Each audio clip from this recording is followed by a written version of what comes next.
Paz e luz a todos, companheiros espíritas, simpatizantes e a todos os irmãos nossos de outras crenças. Conheceis a verdade vos libertará. Esse é o nosso tema livre de hoje.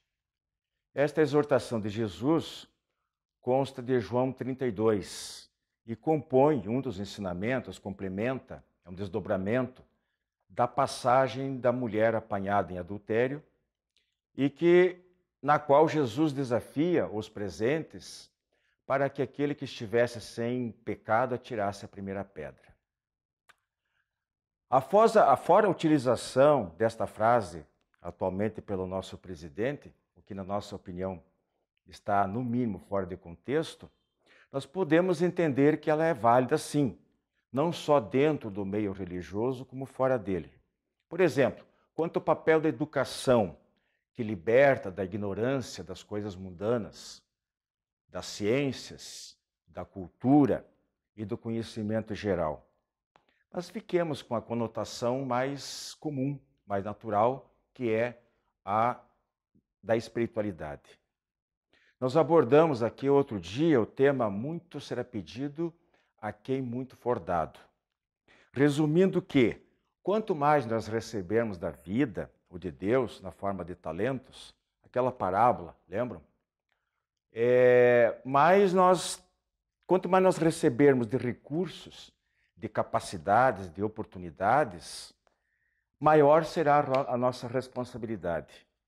Desde os tempos marcados da lenda de Adão e Eva, lenda esta, aliás, copiada da cultura persa, que nós sabemos das consequências da aquisição de conhecimento. O casal, então, até então vivendo totalmente sob a custódia divina, sem nenhum compromisso, é instado a comer do fruto da árvore do conhecimento. E a partir de então é expulso do paraíso, não como forma de castigo, mas simplesmente para assumir as responsabilidades de seus atos mediante o exercício do livre-arbítrio.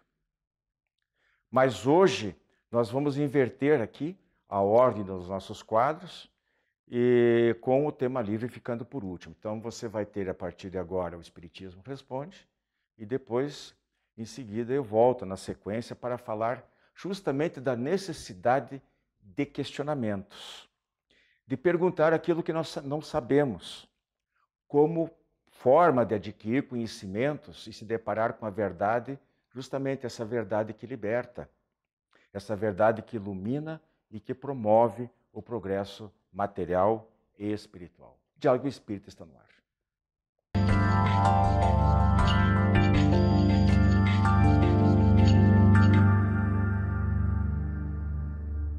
Olá, amigos. No quadro Espiritismo Responde de hoje, nos chegou a seguinte questão: o que eu posso fazer para me proteger dos invejosos? É claro que todos nós, nos sentimos incomodados quando as pessoas perseguem, caluniam, falam mentiras ou não nos querem bem. Nós gostaríamos de ser amados, protegidos, entendidos, encontrarmos um ambiente de fraternidade, especialmente nos nossos núcleos religiosos, onde às vezes isso é tão difícil de enfrentar. Entretanto, nós temos que pensar no que Jesus nos diria, no que o seu exemplo nos ensina. Jesus foi compreendido, foi apoiado, teve fraternidade daqueles mais próximos, quando foi acusado perante a lei do seu tempo. E ele tinha defeito? Se ele que não tinha defeito, que não tinha mácula nenhuma, foi condenado até legitimamente pelas leis da sua época, como blasfemo, caluniador, revolucionário, desrespeitador da lei. Imaginemos a nossa situação de criaturas falíveis, não é?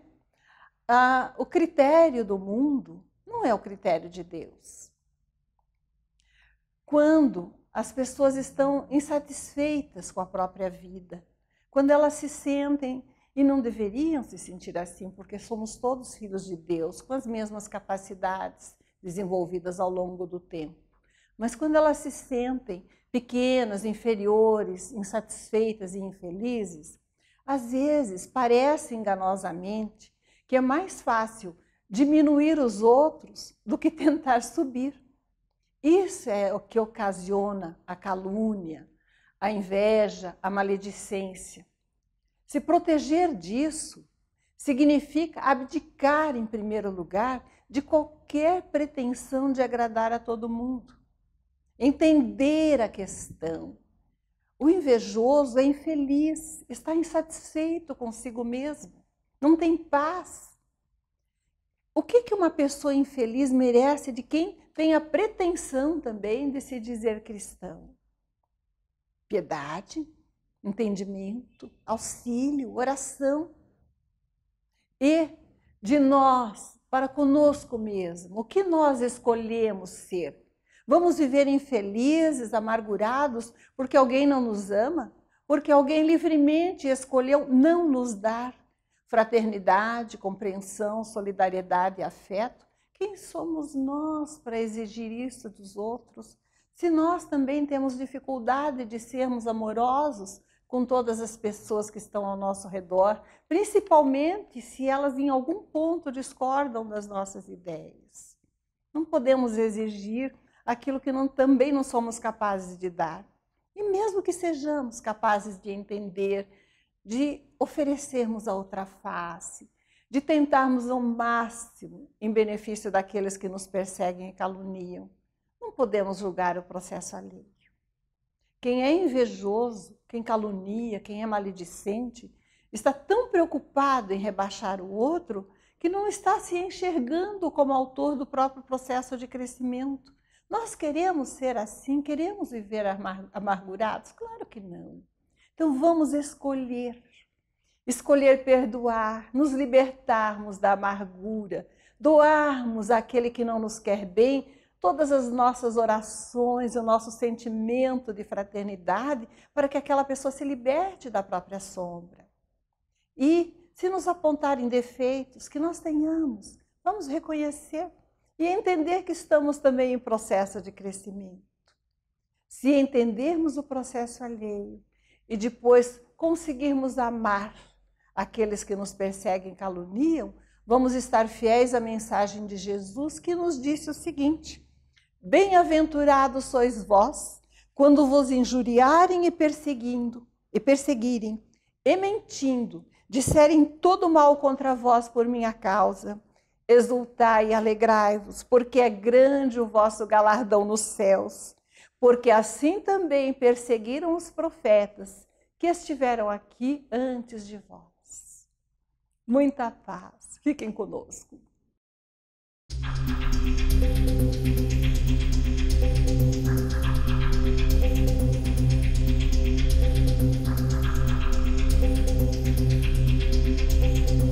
As razões dos fatos. O nome deste quadro já é um convite ao ato ou disposição de se fazer perguntas. Quais as causas sobre os fatos, ou para as coisas serem como são? Dar respostas, buscar as razões. Sócrates usava o processo da maiêutica para obter o parto das ideias. Através de perguntas que ele fazia aos discípulos, fazia com que eles mesmos pensassem, refletissem, e muitas das respostas eram obtidas, eram arrancadas deles próprios, sem que eles soubessem que eles poderiam obter essas respostas. Allan Kardec codificou a doutrina espírita fazendo muitas perguntas. Só em O Livro dos Espíritos são 1213. Então nós devemos perguntar muito, sempre, sobre tudo. Por que todos os planetas do nosso sistema solar são esféricos? Quantos litros de sangue tem um ser humano? Quantos milhões de toneladas de lixo são jogadas nos mares todos os anos? Talvez esse tipo de informação, de conhecimento, seja supérfluo para você. Então, atenha-se, embora todos esses conhecimentos ajudem a constituir, o arquivo imperecível do espírito. Mas se você acha que isso não é importante, concentre-se na sua essência. Sua alma, as causas de seu destino, Deus. Filosofe, faça muitos porquês, muitos como. Não se contente com as respostas prontas. O que é a vida? Onde ela começa e onde ela termina? Ou não termina? O que ela espera de mim? O que Deus, se ele existir, ele existe, espera de mim? Pense muito, não tenha preguiça. Todos os grandes homens e mulheres sempre pensaram muito. Cientistas pensam e perguntam muito. Com os filósofos não é diferente. Os líderes religiosos, os religiosos de modo geral, de escola, também sempre pensaram e fizeram muitas perguntas, tanto no passado como no presente. E se as respostas não estiverem à mão, corra atrás. Seja curioso, pergunte, pesquise, investigue. Não se acomode. Lembre-se que você é um espírito imortal. Precisa se conhecer e entender o mundo em que você vive. Descobrir o caminho da paz e da verdadeira felicidade. Até a próxima semana.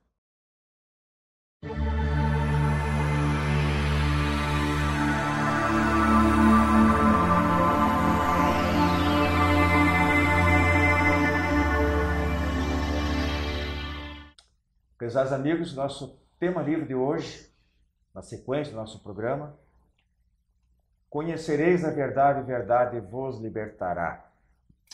Joilson Mendes, Oscar Veiga, aqui conosco, para desenvolver esse tema. Bem, amigos, lendo com mais atenção o comentário de Allan Kardec, no acréscimo à questão 637 do Livro dos Espíritos, eu notei um detalhe que sempre me passou despercebido. Ele ali diz o seguinte: as circunstâncias dão ao bem e ao mal uma gravidade relativa, mas a responsabilidade é proporcionada aos meios que ele dispõe para compreender o bem e o mal.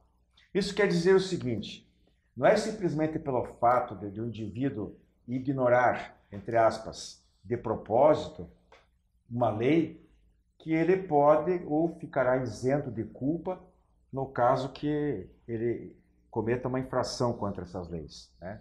Eu queria que vocês dessem uma primeiro comentário a respeito. Bom, então, tem uma questão no Livro dos Espíritos que Kardec perguntou onde estão escritas as leis de Deus. E a resposta dos Espíritos é na consciência. Logo, a gente pode até querer alegar para aliviar o nosso lado, né? Eu não falo dizer que não sabia, mas espiritualmente não tem como a gente dizer que a gente não sabia. Nós sabemos sim.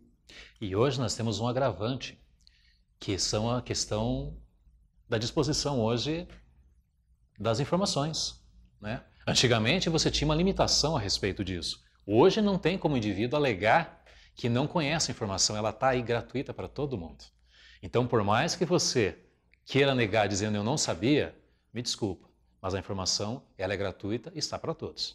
É que assim, a gente vai aprofundar o tema e vocês vão perceber que a gente vai falar em alguns momentos que a situação não é tão clara assim, né? Da gente saber o que é certo e o que é errado. Em termos morais, por exemplo, né? Eu vou dar um exemplo bem claro, nós não vamos discutir isso aqui agora, mas, por exemplo, aborto de feto anencefalo. Moralmente é certo ou é errado?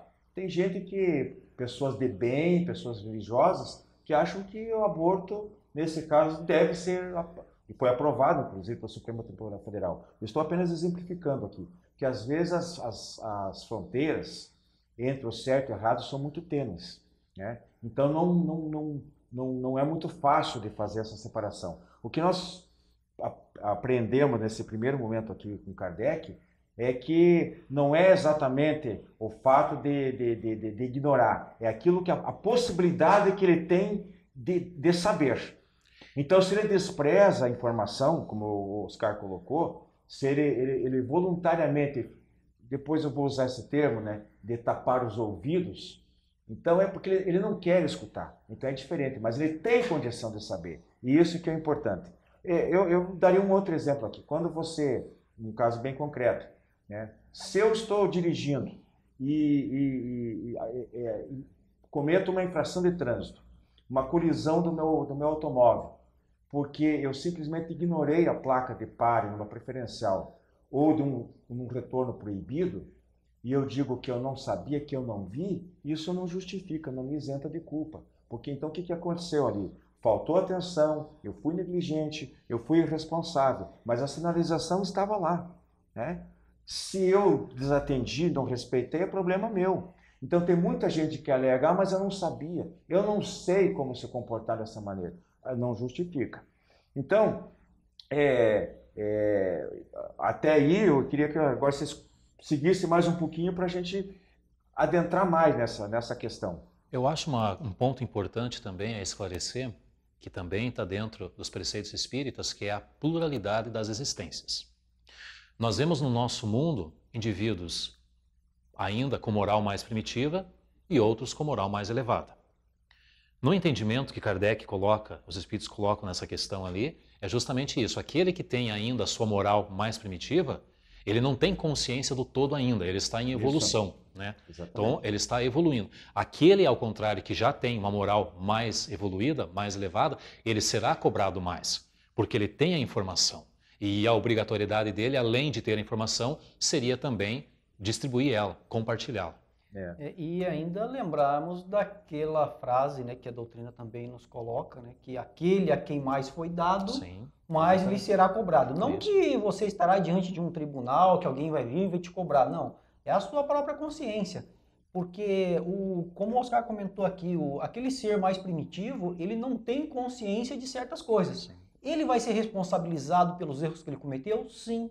Mas na mesma proporção do conhecimento dele. Isso. Aquele que hoje já tem acesso à informação, que já ouviu falar dos ensinamentos, vamos colocar assim, dos ensinamentos do Cristo mesmo. Né? É impossível hoje na Terra alguém que não tenha ouvido falar dos ensinamentos de Jesus. Né? Então aquele que já ouviu falar, eu ouvi falar que existia um camarada chamado Jesus há 2000 anos. Carpinteiro. Né?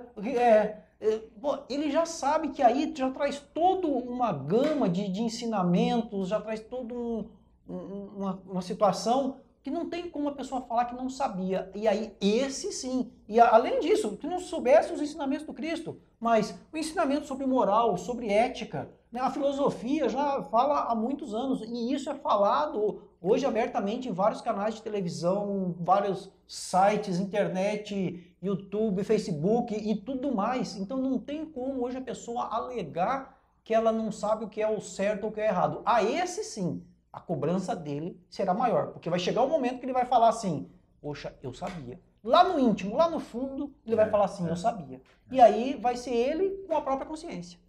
E isso tem uma repercussão, um reflexo muito, muito profundo realmente. Porque por mais que se fale em condições sociais, por exemplo, em relação à criminalidade, né? Vamos falar dos crimes violentos, aquela coisa toda, né? Por mais que se tente amenizar, e a gente até aceita em parte, que as condições sociais, elas contribuem, por exemplo, para desviar o indivíduo, é um fator que pode contribuir para o desvio de conduta do indivíduo. Onde ele está inserido, o meio social, a educação que recebeu dos pais, a própria falta de condições econômicas, de tudo isso a gente reconhece, o Espiritismo reconhece. Entretanto, não é aquela história, explica, mas não justifica. Isso, né? Sempre tem aquele momento de exame, de consciência do indivíduo se olhar diante do espelho e dizer, não, espera aí, eu vou tentar de outra maneira, eu vou trabalhar, eu vou ser carrinheiro, vou recolher recicláveis na rua, mas eu não vou roubar. Sim. Né? Sim. Não é possível isso? Claro que é. Claro que é. Por que uns fazem e outros, às vezes, sem tanta necessidade, não fazem? Então, gente, antes de a gente ir para o intervalo aí, não sei se já está quase no momento, mas assim, resumindo, não adianta realmente tapar os ouvidos, né? Ou no caso de vocês, desligar a televisão, porque a nossa mensagem já está aí. Exatamente. Né? Já está à mão. Vocês já estão, então... Se antes não sabia, agora sabe. Agora já sabem, né? Então, se deliberadamente dizer, não quero saber, não quero assumir responsabilidade, não adianta mais, já entrou, né? Nós vamos falar depois de uma situação que é vivenciada por muitos espíritas, inclusive, ou pessoas que se candidatam à condição, se candidata aqui no sentido figurado, de espírita. Então, a pessoa que diz, ditadinho, né?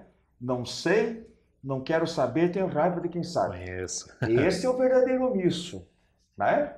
É o verdadeiro omisso. Está se escondendo, faz igual avestruz, põe a cabeça embaixo da terra, da terra e não quer saber de nada. Não vai resolver. Então, esse chamamento para... e vejo que essa mensagem que a gente está falando não é só nossa. Ela se soma a mensagem de muitas outras fontes também. Sim. Segura, sempre conclamando a mudança de hábitos, de conduta, de reformulação de princípios, de busca de espiritualização. Esse é o princípio de todas as religiões, praticamente. Exatamente, então não é só a nossa. A gente volta em 30 segundos. A Casa Editora Clarim divulga há mais de um século a luz e o conhecimento da doutrina espírita com valioso conteúdo, de belíssimos romances a esclarecedoras obras doutrinárias. Conheça, divulgue e compartilhe a lucidez do Espiritismo. Casa Editora Oclarim. Acesse www.oclarim.com.br.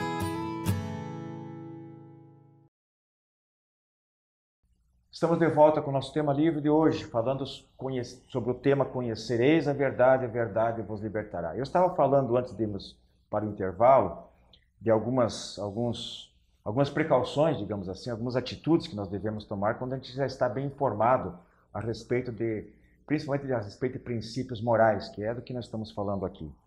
Então, gente, seria maravilhoso se todos nós estivéssemos no limiar da angelitude. E a gente não precisasse de nada disso que a gente está falando aqui. Todos nós, vocês, nós, em casa, nós aqui, todos nós. Mas, acima de tudo, a proposta e a verdade de Jesus, exatamente essa verdade, Oscar e Joilson, que liberta e ilumina consciências, né? Ela está sendo mostrada, está sendo oferecida aí, como nós falamos, de várias fontes. Então, não adianta ficar indiferente, alienar-se. Eu falei que muitas vezes isso ocorre com algumas pessoas que chegam à casa espírita e ela chega pedindo socorro ou para conhecer, para satisfazer a curiosidade, com boas intenções inclusive. Mas aí no momento ela se empolga, tem aquela empolgação do primeiro momento, mas no momento que ela percebe que além de bela, a doutrina espírita, ela propõe sacrifícios, principalmente com o aniquilamento do homem velho, segundo o dizer de Paulo, que mora dentro de si, né? Para que tenha um espírito renovado, chamado homem novo, ele prefere pular fora, porque ele não quer responsabilidade, né? Ele acha mais cômodo. O trabalho, a carga de trabalho que é exigida, não condiz com aquilo que ele se propõe a fazer. Então, a capacidade de renúncia, de combate aos velhos vícios, o cultivo de virtudes disciplinadoras, tudo isso muitas pessoas não aceitam bem. Então, o que eu quero de novo colocar a palavra para vocês servindo de exemplo de uma autocrítica para nós, do movimento espírita, em relação a essas pessoas que chegam, tem aquele fogo de palha, esse entusiasmo e depois desaparece, porque ela simplesmente prefere fugir. Como é que fica isso? Olha, eu tenho uma experiência muito grande em relação à mediunidade que está envolvido dentro da doutrina espírita. Todo mundo quer ser médium, todo mundo quer conversar com os espíritos, todo mundo quer participar. Mas quando ele vem para o aprendizado, que ele tem que colocar de si, que ele vai ter que romper algumas coisas antigas, hábitos que ele tem, que ele vai ter que se colocar como uma pessoa nova, muita gente não aceita. Grande parte acaba desistindo, porque a responsabilidade é grande. O espiritismo ele é bonito, belo, traz uma doutrina maravilhosa, mas se você não se colocar como mudanças e você não quiser mudar e evoluir, não vai dar certo. Ele exige mudanças. Sim, e a gente observa também nos grupos de estudos. Muitas vezes você começa lá um grupo de estudos com 20, 30 pessoas Sim. no grupo de estudo. É isso aí. À medida que você vai aprofundando os estudos na doutrina espírita, o pessoal vai saindo, o grupo vai diminuindo, vai esvaziando, e você chega lá no final do ano, muitas vezes, com meia dúzia de gente no grupo. A gente chama de seleção natural. Seleção natural. Pois é. E isso aí, às vezes a pessoa ela nem sabe o porquê que ela desistiu, ela arruma uma desculpa lá, o mecanismo às vezes chega a ser inconsciente mesmo. Tem pessoas que fazem consciente, ela sabe, pô, eu vou ter que mexer nisso, então é melhor deixar para lá, não vou mais, não quero mais ser espírita. Agora tem alguns certos mecanismos da mente que são inconscientes. E a pessoa acaba encontrando certas, vamos colocar entre aspas, dificuldades para ir à casa espírita. E acaba abandonando. Então tem tanto aqueles que fazem isso de forma consciente, porque ele sabe, opa, peraí, vou mexer numa coisa que não vai me agradar muito. Ele se afasta, e tem aqueles que se afastam que no final das contas nem sabe por que se afastou. Então as pessoas buscam, né, várias desculpas, pretextos para não... só que isso, nós ratificando o que foi dito há pouco, não resolve, porque ele já teve a oportunidade. Segundo os Espíritos, quando a gente lê com atenção lá algumas mensagens, algumas instruções, principalmente do Evangelho segundo o Espiritismo, fica bem claro para nós que isso aí, essa tentativa de escamotear o comportamento, né, razões para o afastamento, não vai funcionar. Pelo contrário, voltamos ao ensinamento de Jesus: aquele que mais for dado, mais será pedido. Então ele já sabe, vai ter juro. Quando ele voltar a necessitar de novo, ele vai ter que se impor essa disciplina mais cedo ou mais tarde. Pode ser até que seja numa próxima reencarnação e não seja nem dentro das hostes espíritas. Sim. Mas ele vai ter que se submeter, ele vai ter que passar por esse aprendizado. E aí os espíritos nos alertam, né? Inclusive a Joana de Ângeles, que é a mentora espiritual do Divaldo Franco, ela alerta o seguinte, né? Então ela tem uma série psicológica que ela fala a respeito disso, e ela fala assim: todo problema que você não enfrentar hoje, que você deixar para depois, é muito pior para você resolver. Vai ser muito pior. Se você deixar para uma próxima existência para resolver, vai ser muito pior. Aí a gente já, para quase nossos comentários finais aí, a gente tem uma outra observação de Jesus, né? Sobre isso, quando ele diz que o pior cego é aquele que não quer ver. Sim. Né? Exatamente. Querem comentar em cima? Hoje nós temos uma situação muito complicada, que é o materialismo. As pessoas hoje preferem se deixar levar pelo materialismo e não pelo espiritualismo, seria pela parte espiritual. Ou seja, eu estou fechando os olhos para a vida verdadeira, que é a vida espiritual, e deixando apenas, vendo assim, para a vida material. E isso é um prejuízo muito grande, que às vezes leva de encarnação a encarnação. E outro detalhe, né?